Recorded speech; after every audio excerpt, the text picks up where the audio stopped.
भगवान शिव ने बताया कि पापी इंसान के बुरे दिन कब शुरू होते हैं, पाप शरीर के किस अंग से प्रवेश करता है, पाप का घड़ा भरने पर क्या क्या संकेत मिलते हैं।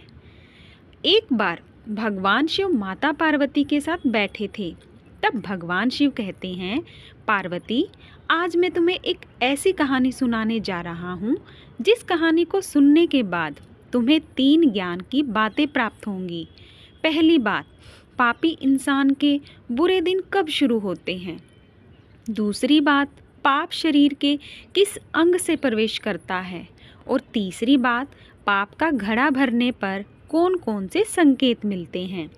तब माता पार्वती कहती हैं कि यदि मुझे यह 3 ज्ञान की बातें प्राप्त होती हैं तो आप निश्चित ही कहानी शुरू कीजिए।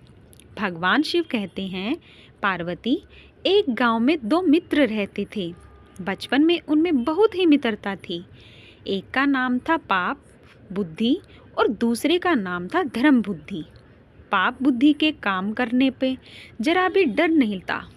कोई भी ऐसा दिन नहीं जाता था जब वह कोई ना कोई पाप ना करे। यहाँ तक कि वह अपने सगे संबंधियों के साथ भी बुरा व्यवहार करने में नहीं चूकता था।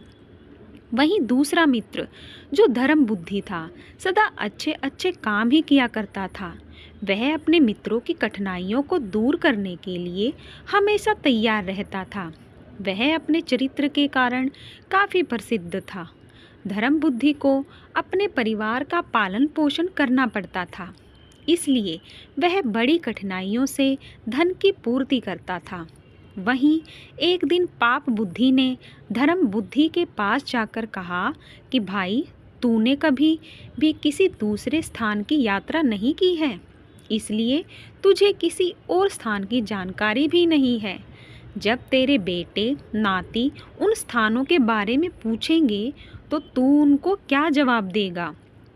इसलिए एक काम कर, मैं चाहता हूँ कि तू मेरे साथ घूमने के लिए चल। धर्म बुद्धि बिल्कुल भी कपटी नहीं था। इस प्रकार धर्म बुद्धि ने पाप बुद्धि की बात मान ली। वहीं ब्राह्मण से शुभ मुहूर्त निकलवाकर वह दोनों यात्रा पर चल पड़े। चलते चलते वह एक सुंदर नगरी में जाकर रहने लगे। वहीं पर पाप बुद्धि ने धर्म बुद्धि की सहायता से काफ़ी सारा धन कमा लिया। जब अच्छी कमाई हो गई तो वह अपने घर की ओर रवाना हुए। रास्ते में पाप बुद्धि मन ही मन सोचने लगा कि मैं इस धर्म बुद्धि को ठग कर इसके सारे धन को हथिया लूं और धनवान बन जाऊं। और फिर पाप बुद्धि ने ऐसा सोचकर उसका उपाय भी खोज निकाला।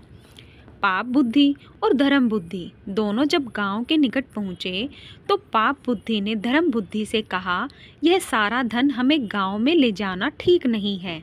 यदि हम इतना सारा धन गांव में लेकर चलेंगे तो हो सकता है कि कहीं हमारे घर में चोरी हो जाए और हम पूरी तरह से बर्बाद हो जाएं।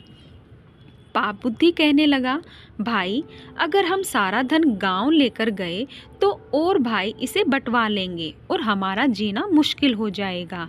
इसलिए इस धन में से ज़रूरत के अनुसार हम थोड़ा धन साथ ले जाएं, बाकी धन को इसी जंगल में दबा दें। जब ज़रूरत पड़ेगी तब जाकर ले जाएंगे। पाप बुद्धि की बात को सुनकर धर्म बुद्धि बहुत खुश हुआ, क्योंकि धर्म बुद्धि के अंदर किसी प्रकार का कोई छल पाप नहीं था। पाप बुद्धि और धर्म बुद्धि ने उस धन में से थोड़ा सा धन निकाल लिया और बाकी धन को एक पेड़ के नीचे दबाकर बाकी थोड़े से धन को लेकर अपने गांव को चल दिए। कुछ दिनों के बाद पाप बुद्धि उस जंगल में गया और सारा धन निकालकर उसके स्थान पर मिट्टी के ढेले भर आया।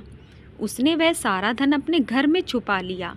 वहीं 3-4 दिन के बाद धर्म बुद्धि के पास में जाकर बोला, मित्र, जो धन हम लेकर आए थे वह सब खत्म हो चुका है, इसलिए चलो जंगल में जाकर कुछ धन और ले आएं।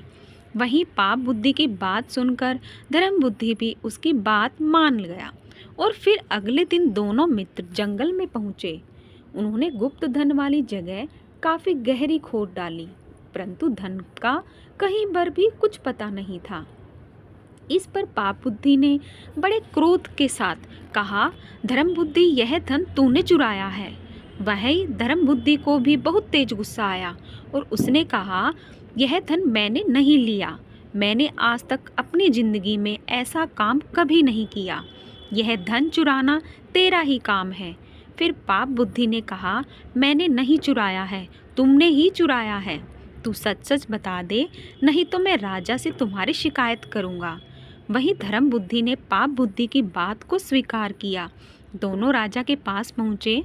वहाँ पर राजा को सारी घटना सुनाई। राजा ने धर्म बुद्धि की बात मान ली और पाप बुद्धि को कठोर सजा दी। पाप बुद्धि कांपने लगा और बोला, महाराज, वह पेड़ बोलता भी है। हम वहाँ पर चलकर पूछ लें। वह हमें बता देगा कि उसके नीचे गड़ा हुआ धन हम दोनों में से किसने चुराया है।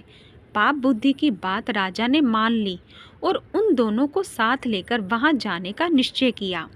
पाप बुद्धि ने कुछ समय के लिए अवकाश मांगा और अपने पिता के पास जाकर बोला, पिताजी, अगर आपको यह धन और मेरे प्राण बचाने हैं तो आप उस पेड़ की खोखर में बैठ जाना, और जब राजा वहाँ पर पहुँचकर पेड़ से पूछे कि यह धन किसने चुराया है तो तुम अंदर से आवाज़ दे देना कि यह सारा धन धर्म बुद्धि ने चुराया है। पाप बुद्धि की बात को सुनकर उसके पिताजी राजी हो गए। अगले दिन राजा पाप बुद्धि और धर्म बुद्धि को लेकर उस पेड़ पर पहुंच गया। वहां जाकर पाप बुद्धि ने पूछा, ए वृक्ष, तू सच सच बता दे, यहाँ का धन किसने चुराया है।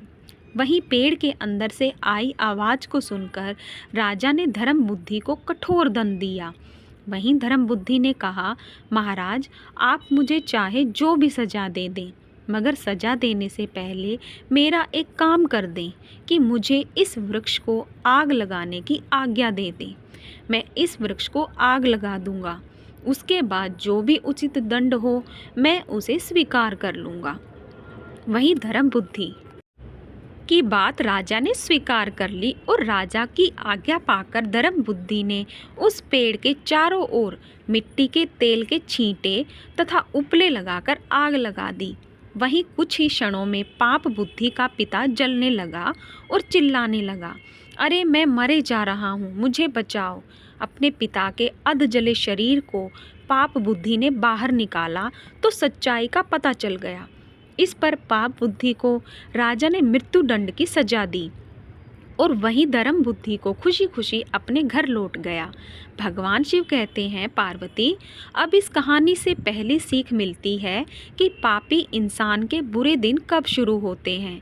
तो समझ लो, जब इंसान के मन में लालच आ जाता है और दूसरे का दुख देखकर खुशी होने लगती है तो इंसान के बुरे दिन शुरू हो जाते हैं, जैसे कि पाप बुद्धि के हुए।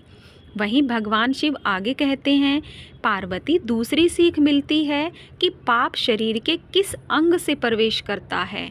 तो समझ लो, इंसान जिस अंग से सामने वाले व्यक्ति को नीचा दिखाने का प्रयास करता है उसी अंग से पाप बुद्धि में वृद्धि हो जाती है और फिर धीरे धीरे उस व्यक्ति के पाप का घड़ा भरने लगता है।